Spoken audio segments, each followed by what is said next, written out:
Hola, buenas noches. Yo soy David García y soy director literario de Penguin Random House, del sello Plan B. Esta noche me da profunda emoción que estemos aquí sentados para acompañar a Alberto Lati a presentar 100 genios del balón. Es un libro que ha estado en el tintero editorial por mucho tiempo y luego se ha ejercitado esa pluma con la magia que tiene Beto para narrar y para contarnos historias que inspiran, y ahora lo hace en lenguaje fútbol. Alberto Lati es periodista, viajero, escritor, colaborador y alto comisionado de la ONU para los Refugiados.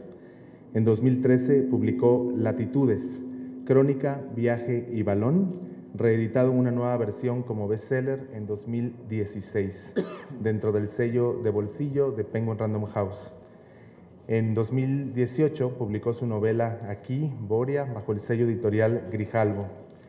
Y tan enamorado del fútbol como de las letras, en 100 genios del balón retoma una de sus primeras obsesiones: explorar la forma, el sitio, las adversidades, la perseverancia entre las que nacen y se hacen los cracks. Para presentar a este libro que nos tiene muy contentos por el cariño con que lo han acogido los lectores, nos acompaña desde Argentina Eduardo Sacheri. Eduardo Sacheri es profesor, licenciado en Historia, guionista y escritor. Toda su obra está publicada en Alfaguara, también de Penguin Random House. Los libros de relatos Esperándolo a Tito, Te Conozco, Mendizábal, Lo Raro empezó después, Un viejo que se pone de pie, Los dueños del mundo y la vida que pensamos. Las novelas La pregunta de sus ojos, que seguramente recordarán como la película El secreto de sus ojos, que ganó el Oscar como mejor película extranjera en 2010. Y entre otras novelas más, por supuesto, La noche de la usina, que fue premio Alfaguara en 2016. Gracias por acompañarnos, Eduardo, y les pido por favor un fuerte aplauso para Beto Lati y Eduardo Sacheri.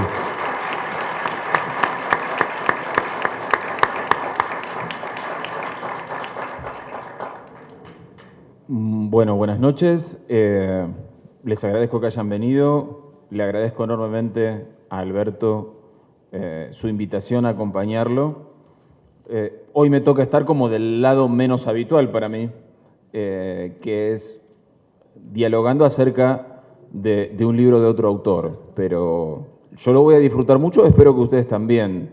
El libro seguro que lo van a disfrutar. Mi presentación veremos, pero vayamos a lo importante.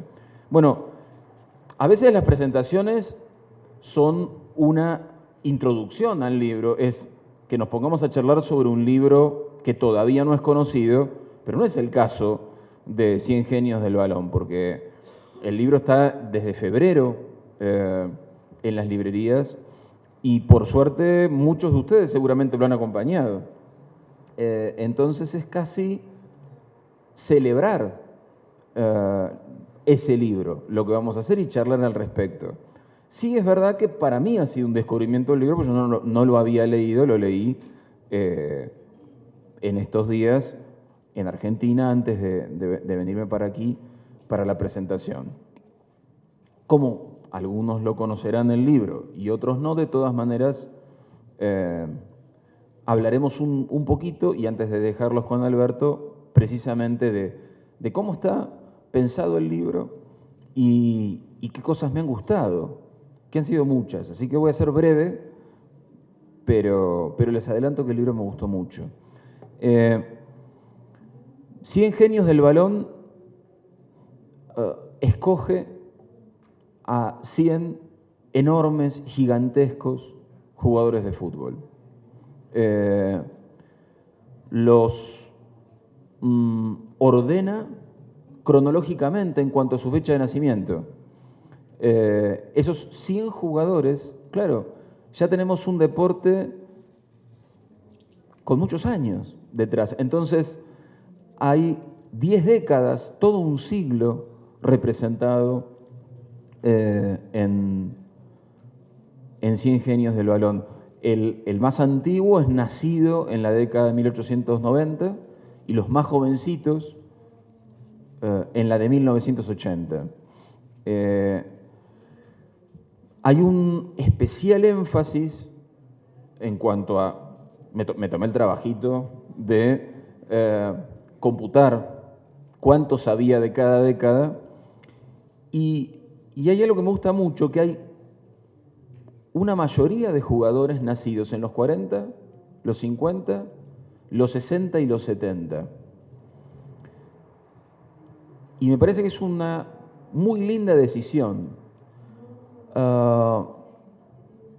porque son décadas que, sobre todo las de los nacidos, digo, los del 40 jugaron en los 60, los de los 50 los conocimos en los 70, donde necesitamos ayudar a nuestra memoria. Quiero decir, hoy en día el fútbol lo vemos todo el tiempo, a todas horas, y se guardan esos testimonios, y si uno tiene ganas de ver cualquier partido, creo, jugado en los últimos años, tiene modo de encontrarlo, y tiene modo de recrear lo que han hecho los jugadores. Una de las grandes virtudes del libro de Alberto me parece que es eso de ir a buscar en la memoria y en la palabra a jugadores y a historias que de otro modo se nos van a perder. O en todo caso, el modo de no perder es recordar. De los 100 jugadores, 8 son arqueros, decimos en Argentina. ¿Ustedes dicen porteros? También. Bueno, y 92 son jugadores de campo. Yo, como en mi niñez era portero, está bien, 8 está bien. No son tantos, también no podemos hacer 100 genios del balón, todos con arqueros, pero está muy bien. Y es muy interesante si uno se pone a ver la geografía de los 100 genios del balón.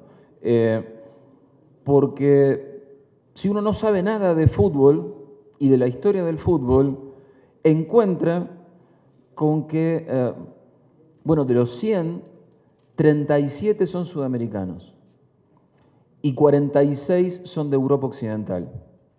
El libro permite un montón de lecturas distintas.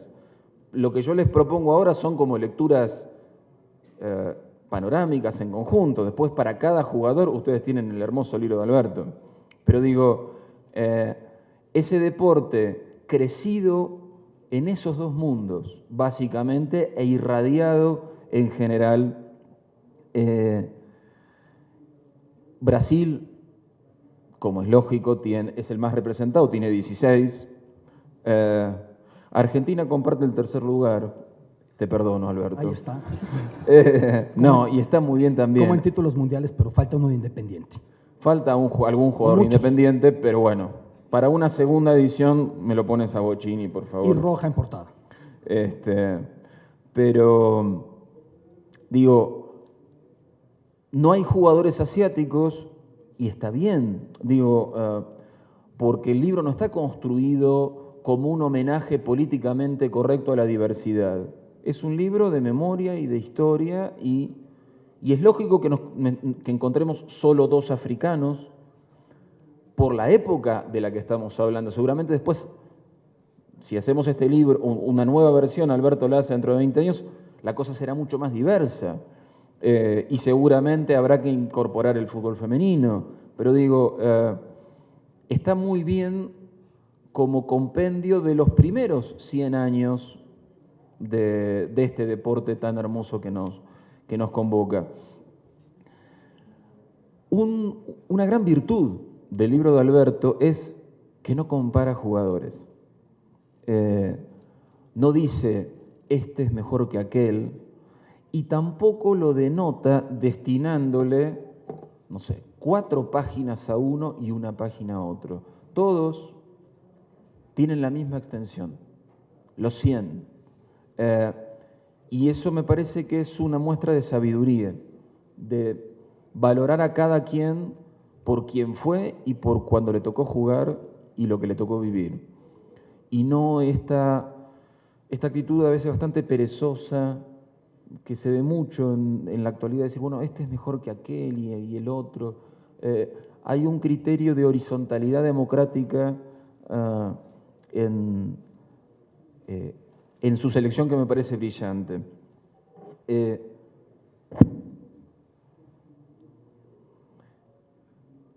El libro no se limita en cada uno de estos 100 jugadores a contar cómo jugaron, aunque dedique alguna pincelada a contarnos, y sobre todo a los más jóvenes, alguna pincelada de cómo jugaron.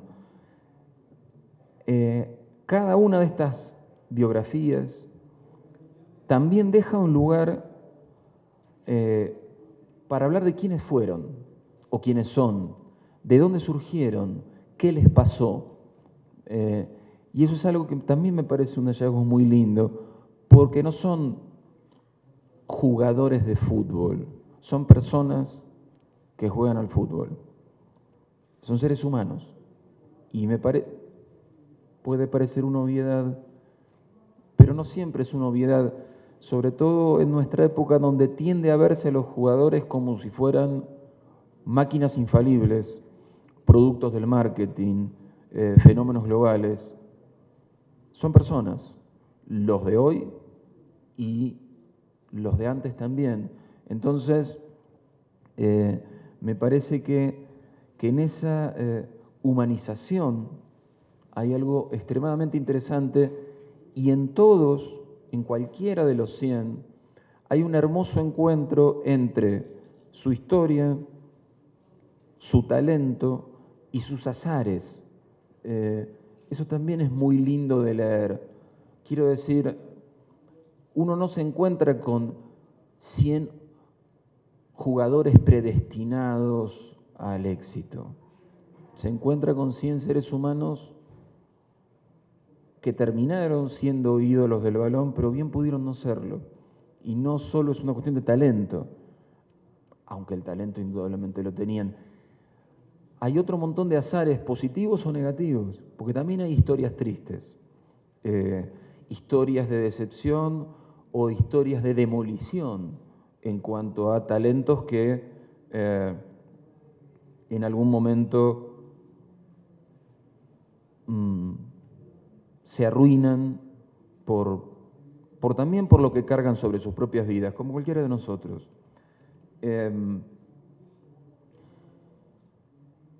Y por último, porque queremos escucharlo a Alberto y no a mí, es un libro muy amable en cuanto a cómo está pensado y diseñado.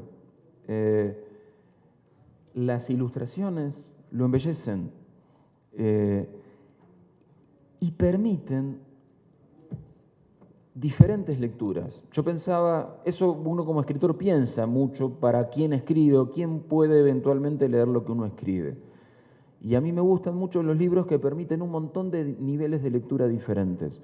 Y creo que el libro de Alberto reúne esa condición. Quiero decir, uno puede hacer como se me ocurrió hacer a mí esto de un panorama geográfico histórico de dónde han salido estos 100 ídolos. Uno puede ser una chica joven, un chico joven para la cual el 80% sean desconocidos. Y si uno es alguien joven y no muy lector, es un libro muy amable para leer, lo cual también es una virtud. Porque siendo el mundo de los libros, bueno, un edificio gigantesco, lleno de agujeros como para que nos metamos y empecemos a circular por ese mundo, encontrar un libro que desde la imagen, desde la redacción, nos invita a entrar y es amable y es hospitalario, creo que también es una gran virtud. Así que, primer acto de la presentación era contarles esto, lo hemos cumplido. Ahora va a venir la parte que yo le voy a hacer preguntas a Alberto, pero como es un muchacho que no tiene mucha experiencia en los medios, ¿vieron? Está empezando, tengo miedo que se me ponga tímido. Alberto preparó un texto que va a leer y después nos vamos a poder a charlar, ¿de acuerdo? Muchas gracias, de verdad, Eduardo. Gracias. Gracias por casi llenar este estadio. Sí, puedes una visita por Avellaneda, del lado rojo, no del lado de Racing. Ahí tenemos una camiseta independiente. Sí, de inmediato. Sí, perdón. Si hiciéramos una alineación de plumas que han sublimado el fútbol, sin duda sería mi titular indiscutible Eduardo Sacheri. No lo conocía hasta hoy, por eso su generosidad de aceptar sin conocernos a ser parte de esto para mí es tan relevante. Porque a la par de sus novelas maravillosas, la manera en la que ha dedicado la reflexión, las letras al balón son únicas y sin duda hacen mucho más completo un debate que por mucho tiempo fue escuálido. Lo quisimos limitar a son goles, son estadísticas, es pasión y ya está. Esto es evidentemente tan profundo como uno quiera o deje de quererlo. Abrí la puerta buscando entender al genio detrás de cada crack. Si el genio del balón nace o se hace. Si infancia es destino o acaso trampolín. Si quizá origen más pesaroso, acaso más brusquedad en el descarte social, más marginalidad, mayor impulso y entonces con ese trampolín alcancen el salto. Me topé, casi sin darme cuenta, con una especie de serial de cuentos cortos, relatos de mitología donde el titán o semidios se convierte en persona, pero hace lo que nadie jamás vio que fuera posible hacerse. Se sobrepone a todo, o a casi todo. Festival de azares donde la leyenda estuvo tan cerca de no existir como tal, si solo en algún partido, si solo algún entrenador, si solo aquella lesión, si solo en aquella duda, si solo en aquella noche de hambre, y sobre todo, si solo hubiesen asentido sumisos cuando alguien les dijo que no, que como dijera Cavafis en su poema, no había barco para ellos, que el reino del balón no les correspondía, que a otra cosa ya por siempre, pero sin pelota, sí solo. Estos 100 genios reunidos en este libro tienen en común ciertos rasgos, aunque el primero es haberse forjado como auténticos partisanos de su propia carrera, resistencia, supervivencia y todo en la niñez o en la tierna juventud. Garrincha, cuyo cuerpo, piernas dobladas como de plastilina, estaba hecho para todo menos para hacer deporte. Elías Figueroa, que escuchaba a los médicos, y así me lo contó en su viñedo cerca de Santiago, decirle a su mamá, el niño no va a caminar, tenía poliomielitis, él sabía que iba a ser futbolista. El máximo goleador de los mundiales, Miroslav Klose, a los 20 años era aprendiz de carpintero, jugaba en quinta división. Cuauhtémoc Blanco, vendiendo piratería en Tepito y en su primera prueba en el América, el hoy gobernador de Morelos, lo pusieron de defensa central y le dijo, oiga, profe, yo soy delantero. Si tan bueno eres, juegas de lo que te ponga. Y se fue llorando diciendo, yo quería jugar con el América y ya no va a poder ser. Sea Zlatan Ibrahimovic, cuando a los 15 años dijo, no más que se iba a buscar un empleo al puerto de Malmo, o Bobby Moore con el cáncer de testículo a poco del Mundial, en el que sería capitán, campeón. Y así historia tras historia. Sí hubo barco para ellos, que entendieron que por fin los violines que tuvieran en las piernas y clarividencia en la mente, su primer talento no podía ser la zurda, la potencia, la velocidad, sino la tenacidad. Por ello, debí volver a los primeros capítulos ya escritos y reescribir, porque por sí mismo, balón que se centra suave, cuando el balón te lo tocan suave ya nada más metes el pie y se va al área terso, este libro se terminó de encontrar a sí mismo a su manera. Camino también definido por las espléndidas ilustraciones dobles de César Moreno, mago a cada trazo, lo mismo que viejas entrevistas que por mucho tiempo hice con glorias, sin saber por qué me inquietaba tanto preguntarle a Beckenbauer, a Eusebio, a Zico, a Di Stéfano, ¿pasaste hambre? ¿Cómo empezaste? ¿Quién te dijo que ibas a jugar? ¿Cuándo supiste que eras tan bueno? ¿Quién te descartó? O las nuevas entrevistas con muchos de ellos que pude hacer, como Batistuta, como Kempes, como Carlos Caselli, como Stoichkov, como Zamorano. Reitero lo de mi introducción que aparece en este libro, reitero la gratitud. Eduardo, qué honor estar contigo, qué privilegio. No están todos los genios que hay, no están todos los genios que han existido, pero sin duda, los 100 de aquí son genios. Muchas gracias.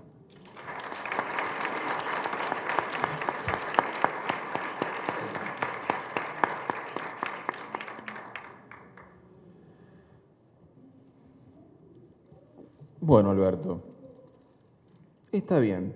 ¿Sí? Estuvo bien, no se puso nervioso. Eso es bueno. Para un experto en docencia. Te hago una pregunta de escritor a escritor. Hay libros que uno madura mucho tiempo, no estoy hablando de la ejecución en sí, sino hay libros que a uno lo rondan mucho tiempo, alguna vez voy a escribir, y hay libros que te asaltan de repente y uno necesita escribirlos de inmediato. ¿Cómo fue el caso de Cien Genios del Balón? ¿Era una idea que vos tenías? A diferencia, Eduardo, de Latitudes o la novela Aquí Boria, que fueron por mucho tiempo madurados, tan madurados como instantes que pensé que no nacían, Cien Genios del Balón nació casi en un arrebato. Y en el momento más inoportuno, porque era abril de 2018, estaba cerrando detalles de la novela, estaba con el proyecto de Rusia, estudiando ruso, me iba al Mundial, me iba a la Champions a Ucrania, y cuando surge yo ya me quería poner a escribir y me frustraba porque decía, es que ya lo tengo, es que ya está, se me va a ir. Y no tenía el tiempo, y trataba de despertarme a 4 de la mañana y no tenía el tiempo y tenía que esperar, y creo que eso le permitió madurar muy bien este libro. Terminado el Mundial, no pasó una semana, empecé a escribir y a los 3 meses, el libro que más rápido he escrito, estaba terminado. Sí hubo que regresar un poco y afinar, pero ha sido el libro más arrebatado, valga la expresión, que he tenido. Así que fue una experiencia arrebatada la escritura de él. Y siempre hablando de la cocina en sí del libro, ¿los seleccionaste todos antes de empezar? Bueno, seguramente de muchos ya conocerías mucho, pero fuiste como, bueno, selecciono una parte, desarrollo sus relatos, busco más jugadores, o primero seleccionaste los 100 o seleccionaste más de 100. Contanos un poco de eso. Fui haciendo la lista sin quererme contaminar, no por soberbia, pero quería tener yo primero mi lista. Terminados mis 100, consulté una lista de la revista 442, británica, que es muy buena, y vi que coincidíamos en unos 80, 82. Ellos priorizaban mucho el futbolista de las Islas Británicas. Claro. Yo priorizaba mucho el futbolista latinoamericano. Pero eso me confirmó mucho que estaba en un sendero más o menos indicado. Vino el Mundial 2018 e hizo un último ajuste. Luka Modric tenía que entrar. Después de ese Mundial, con esa Croacia, con las Champions, con el Madrid, con la historia que tiene detrás como el niño refugiado del abuelo asesinado por un paramilitar serbio, entendí que Modric tenía que estar y fue la última modificación. Y ya después, en la noche, me asaltaban nombres y decía, es que ¿cómo vas adelante sin Riquelme? ¿Y cómo vas sin Del Piero? ¿Y cómo vas sin Steven Gerrard? Y entonces entendí que tendrán que venir más genios que no serán menos genios, porque creo que puestos a la genialidad no hay más o menos. Hay o no hay, así de claro. Bueno, lo decía yo más temprano, me parece que es un gran hallazgo del libro evitar supuestas jerarquías, porque si bien a veces nuestra cabeza tiende a intentar ordenar, hay cualidades que no son ordenables. En todo caso, uno puede decir, bueno, todos ellos constituyen esta categoría de jugadores excepcionales, o sea, pero ¿quién es más excepcional? ¿Modric o Ibrahimovic? Te voy a preguntar, te saco por un ratito del libro y te llevo a tu propia historia, ya que aquí hay un montón de historias, pero no está la tuya. Yo te digo, tus primeros recuerdos vinculados con el fútbol a nivel de ese momento que vos decís, amo esto. Son primeros recuerdos de frustración, porque a diferencia de tu caso, que sí jugaste y acaso sigues jugando, yo jugaba tan mal que entendía que si yo quería estar cerca de mi pasión, tenía que ser desde otra manera. Y entonces yo a los 5 años decía, quiero ser comentarista deportivo sin entender los roles del comentarista, si analista, si relator, si reportero de cancha, si periodista de investigación. Pero yo a los 5 años ya lo decía porque yo veía que mis amigos metían goles y defendían, y pues yo le echaba ganas. ¿no? O ya de plano a los 8 años me decían, bueno, toma el micrófono, y me daban una pluma para que fingiera que era un micrófono y comentar el partido, porque era muy evidente que, y si me tiran un balón y se los devuelvo y el balón llora, entenderán por qué. A partir de eso entendí que era mi camino, y mi primer amor es el balón. Y luego le terminé por poner ligeramente el cuerno, o por traicionarle, porque se convirtió en mi gran amor, contar historias sobre el balón. Y más adelante contar historias en ocasiones de todo menos del balón, que hoy por hoy soy una persona en un canal deportivo que de pronto habla de todo menos de deportes, algo un tanto paradójico. Pero de esa manera se fue generando, sin que el balón deje de ser para mí un punto medular de lo que yo entiendo, de lo que es entregarte algo, la devoción, por mucho que me entregara él y él a mí, no tanto. Bueno, yo creo que en realidad la manera más profunda de entender el juego es hacer eso, Alberto. Es utilizarlo como una puerta de entrada hacia la humanidad.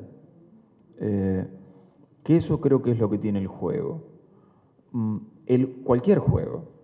El fútbol, que es el que nos gusta mucho, y probablemente a muchos de ustedes también, pero me da la sensación de que vos has comprendido el juego en tanto puerta de entrada hacia las cosas más profundas de los seres humanos, que son muy difíciles de asir en general. Nuestros valores, nuestros sueños, nuestras fobias, nuestros temores, no son tan fáciles de definir. Cuando los procesamos en un juego, se hacen más simples, se hacen más cercanos. Y yo creo que tus búsquedas a través del fútbol, bueno, precisamente son eso, perforar la superficie de, bueno, sí, un juego, un equipo aquí, otro equipo ahí, y un balón en el medio, para ir a lo profundo. Y de hecho, hoy en día, a nivel de tu trabajo como escritor, también te has diversificado mucho, porque en realidad, pensemos, de tus 3 libros hasta ahora, no hablemos del cuarto, que todavía solo uno tiene estrictamente que ver con el fútbol. ¿Cierto? Sí. El primero, Crónicas de viaje, con el fútbol como brújula para viajar, pero no como médula del texto. claro, pero Crónicas de viaje, Sí. y luego una novela. Sí. En la que estuvo prohibido mencionar el deporte. ¿Por qué? ¿Por qué? Maruán, que está por acá, que fue de las personas que me apoyó, me lo dejó claro. Me dijo, si te estás saliendo de lo que tú haces, salte bien, salte a gusto. Y entonces lo entendí muy bien. Si yo quería desprenderme de esa faceta que yo había tenido y como la gente me había conocido, mal o bien en los medios, necesitaba hacerlo del todo, puesto al divorcio, que el divorcio fuera total, aunque después evidentemente la reconciliación fue muy intensa, ¿no? Quizá por eso tan disfrutada. Ahora, el fútbol es parte de tu vida cotidiana y tu trabajo. No es lo único, pero es una parte importante. Si tuvieras que dialogar con ese niño de 5 años que se enamoraba del juego y quería estar de algún modo, ¿qué sentís? ¿Qué sientes? Voy a sacar el argentino porque nuestra acentuación vuelve inentendible el español. ¿Qué sientes que se mantiene, que permanece, y qué sientes que ha cambiado? Alguna cosa, no pretendo un inventario, pero algo que sientas que haya cambiado de tu manera de acercarte al fútbol y que no. No es más racional, afortunadamente. Sigue siendo visceral, sigue teniendo algo primitivo, por mucho que soy bastante civilizado, si se considera lo que uno se puede encontrar entre los aficionados. Pero sobre todo ha cambiado que el acercarme a tantos futbolistas, un privilegio, he sido muy suertudo en mi carrera periodística, me ha permitido verlos como humanos, y quizá como consecuencia de eso, vienen estos ejercicios. Cuando Beckenbauer me contaba de lo que era el Múnich de la posguerra en el barrio obrero de Gissing en Múnich, yo decía, es que el Kaiser tan elegante que lo veíamos incluso dislocado, caminando así, fue un niño que tuvo ese tipo de sueños. O cuando algún jugador no fue tan cordial, porque finalmente son personas o tienen prisa, o no quería hacerlo, o no le cae bien, lo que sea. Son personas. Entonces, buscar ese individuo, y creo que es parte de este ejercicio muy necesario, Eduardo, sacarlos de esa burbuja en la que los hemos metido haciéndoles tanto daño. Y los futbolistas que lo han visto, que aparece en el libro, me lo han agradecido. Porque incluso ellos me han dicho, es que a rato se me olvida. Quitando a Jorge Campos, que Jorge me dice, oye Jorge, después del Mundial, ¿qué hiciste? Pues me mandaron por tortillas. ¿Y por qué nunca lo habías contado? Pues porque nunca me habían preguntado. Muy Jorge Campos. Pero ellos mismos agradecen, porque además sienten que se ha devaluado mucho el concepto del esfuerzo. Los vemos tan pronto a los 18 años tan glamurosos, tan poderosos, que se nos olvida que solo 4 años antes estaban en situaciones muy precarias y muy descartadas. Y todo pudo irse por la borda, todo. Te escucho esto de que lo mandaron por tortillas y me acuerdo de una anécdota que me contó Mario Alberto Kempes, que tú lo tienes aquí. Kempes, campeón con Argentina en el 78, goleador. Después él es de una pequeña ciudad de la provincia de Córdoba en Argentina, perdón que cuente, que se llama Belleville. Y después del Mundial tiene unos días como para volver a su pueblo y vuelve a su pueblo, lo pasean en el carro de los bomberos, que es algo que hacemos mucho en Argentina con nuestras personas célebres. Los paseamos en el carro de los bomberos. Costumbres. Llave de la ciudad, discursos, etc. Y llega el sábado y se juega el torneo local, el torneo amateur local que Kempes, unos años antes, jugaba con uno de los equipos del pueblo. Entonces, Kempes dice, bueno, voy a jugar. Entonces, toma su bolsito, sus botines, va a la cancha a jugar con sus amigos y sus amigos lo saludan, lo reciben y lo mandan al banco de suplentes. Porque en el equipo está el acuerdo de que si te ausentas varios partidos, no eres titular. Y Kempes les dice, pero estuve jugando el Mundial, pero no viniste. Me sonó hermoso, por un lado la humildad de Kempes, que esperó en el banco de suplentes, y por otro lado el código de juego, que si la regla de esos amigos era, si no has venido, no juegas de titular, aunque seas el goleador del Mundial, pensando en esto de la humanización, ¿no? Mencionaste algunas historias, Alberto, pero alguna que te haya resultado, seguramente no solo a los jugadores los conocías, y de hecho tu lista surgió antes de la redacción, y seguramente muchas anécdotas también conocías. Gesticulo tanto que derribo los libros. Es propio de los argentinos esto. La manera de enmudecer un argentino es atarle las manos. Prueben. Van a tener 2 ventajas. Decía, ¿alguna anécdota que fuera desconocida para vos? Que hubieras, wow, que te acuerdes, ¿no? Porque hay un montón. Hay una que a mí es la que me encanta compartir con mis hijos. La de Gianluigi Buffon. Que Buffon era mediocampista a los 14 años de la selección infantil italiana. Tenía la vida resuelta, ya se iba al Inter de Milán. Ya tenía un camino que es la ambición de todo muchacho. Y en el Mundial del 90, en su país, en Italia, vio al portero camerunés Tomás Nocono y dijo, yo quiero ser portero. Y los amigos, es que estás loco. ¿Quién fuera como tú? Te vas al Inter de Milán, ya vas a ser millonario, ya sales de todo. Y su papá le dijo, si quieres ser portero, vas a ser portero, pero tienes que trabajar. Creo que es un mensaje muy claro a permitir que el niño también decida. Que el camino no termina de estar escrito y no seamos ingratos, menos a los 14, 15 años, ¿no? Es una historia que a mí me gusta mucho por cómo se dio. Y la de Didi, que la folia seca, ese remate del balón que de pronto cae con un efecto como si fuera una hoja de otoño, surgió por una lesión que casi le cuesta la amputación. Él vendía cacahuates en una favela. Y con esta lesión, cuando logra regresar, no aguantaba el dolor en la rodilla cada que impactaba la pelota. Y haya una forma de impactarla sin dolor, y esa forma es la folia seca.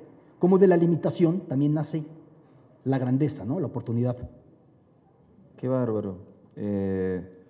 Bueno, un cono del Mundial creo que fue el primer Mundial que jugó Camerún, me parece. 90. El 90. Segundo. ¿El segundo fue? 82. Ah, claro, había jugado el 82 que logra empatarle. No. El del 90. Que es cuando le ganan a Argentina. Que le ganan el debut a la Argentina, claro. Sí. Claro, que a Pumpido se le Quizá por escapa la eso. pelota. Qué mundial ese para Argentina. Pensando en lo que es la memoria, el Mundial del 90 para Argentina cuenta casi como un mundial ganado, mientras que el Mundial 2014, que Argentina también perdió la final, no. La memoria del Mundial 2014 es para los argentinos una memoria melancólica, triste, desganada, mientras que la memoria del 90, aún con la derrota contra Camerún, que fue la que nos permitió precisamente iniciar como esa extraña epopeya, jugando horriblemente mal al fútbol, confesémoslo, porque Argentina juega muy mal. Lo pones entre los últimos a Messi. Tengo que preguntarle un poco por Messi. Discúlpenme. Pero me gusta mucho esto que cuentas, no la cosa típica de, bueno, sí, fue al Barcelona y triunfó, sino cuentas una anécdota de cuando quiso empezar a jugar con los que eran más grandes que él. No sé si la recuerdas. Sí, claro, con la abuela Celia, que es a la que cuando Leo levanta los dedos, dedica los goles, porque sus primos mayores, los amiguitos mayores estaban jugando y faltaba uno, y se puso a llorar. Le dijo la abuela al entrenador, pues métalo al niño, dijo, está muy chiquito, métalo que está llorando. Dijo, bueno, lo ponemos de su banda para que si llora lo cargue y lo abrace. Y a la primera se le escurrió el balón y ya iba a entrar la abuela a abrazarlo. A la segunda la agarró y dribló a todos. Y bueno, ya lloraron los demás. Pero así empezó la historia de Leo Messi. En una familia que no corresponde al arquetipo maradoniano del niño de Villa Miseria. Era una familia que comía como fuera, ¿no? Sin estar holgada, pero comía como fuera en un suburbio de Rosario, ¿no? Por lo que entiendo. Sí, claro. Yo creo que ya Messi pertenece por generación a un nuevo modelo de jugador, digo, porque las historias en el libro de Alberto también es diferente el contexto en el que viven. ¿En qué sentido digo esto, Alberto? Probablemente la familia de Didi no hubiera emprendido un viaje transoceánico detrás de la promesa a ver si eso redundaba en un milagro económico para la familia. La de Messi sí, y no lo digo peyorativamente, digo cómo va cambiando el mundo, porque es verdad que la familia de Messi cuenta con un talento, hay un niño absolutamente fuera de común, pero toda la familia va detrás, que también son nuevas formas de presión, entiendo, para estos chicos. Esto de que la prosperidad de la familia descanse ni más ni menos que en los pies y en el talento y en el cuerpo y en la cabeza de un niño de 15. Que es un eufemismo, ¿no? El padre que dice, me retiré para apoyarlo, es un eufemismo de decir, me mantiene, o me colgué de sus pies. Y es muy cruel con un muchacho. Y en general nosotros nos enteramos del que tiene éxito, pese a todo. Pero cuántas historias hay también de una familia que pretende hacer eso y que no funciona, por el motivo que sea. Digo, la enorme fortaleza que tienen que tener estos chicos. Y creo que es, de nuevo, otro de los grandes hallazgos del libro. nos conduce a una mirada piadosa en el mejor sentido. No piadosa en, pobres muchachos, sino piadosa es seres humanos ante enormes dilemas que resolvieron del mejor modo posible. Hay algunos que tienen que ver con la Segunda Guerra Mundial y evitar un destino trágico en medio de la guerra. Bueno, están estos húngaros que terminan en España, atravesando media Europa en la posguerra. Insisto, en el libro hay historias de todo tipo, de toda soledad, de toda tristeza y de toda realización. Se los recomiendo absolutamente. Y como somos gente puntual, y Alberto les va a firmar el libro a los que lo tengan, vamos a ir cerrando. Pero Alberto, te cedo un último pase para que puedas vos hacer el cierre y no yo que... Bueno, intentaré rematar con propiedad después de... Yo te tiré un pelotazo de 80 metros, arreglate frente a la línea de 4 defensores. Lo bueno es que no es con balón, es con palabra. Sobre todo, también es el pretexto, Eduardo, para tratar de entrar a la historia, a los contextos culturales a través de los muchachos, ¿no? Si es la guerra civil con Ricardo Zamora, si es la posguerra en Alemania con Uwe Siller, con Franz Beckenbauer, si es la culpa nazi con Fritz Walter cuando va camino a Siberia como prisionero de guerra, si es la Guerra Fría con estos húngaros que bien retratas, si es la cuestión en Chile de Pinochet, por supuesto con Carlos Caselli, el testimonio de su madre fue determinante para que en el plebiscito Pinochet dejara el poder ahí. La realidad es que utilizamos el fútbol de una manera, no sé si pedagógica es la palabra, pero sí muy útil, muy eficaz para poder entrar a estas historias, para poder ver su pasión y para vernos reflejados, porque yo tengo claro que no hace falta ser futbolista para haber entendido lo que es que nos digan que no, para haber pensado que nuestro sueño se podía evaporar, para entender que sin tenacidad no íbamos a poder llegar, y creo que es lo que va a encontrar como hilo conductor a estos 100, por mucho que yo intenté dar una personalidad muy diferente a cada uno de estos capítulos. Eduardo, no tengo palabras para agradecerte, es un honor de verdad. Gracias por acompañarnos. Gracias a vos. 101 genios del balón con Dan Alberto. Gracias.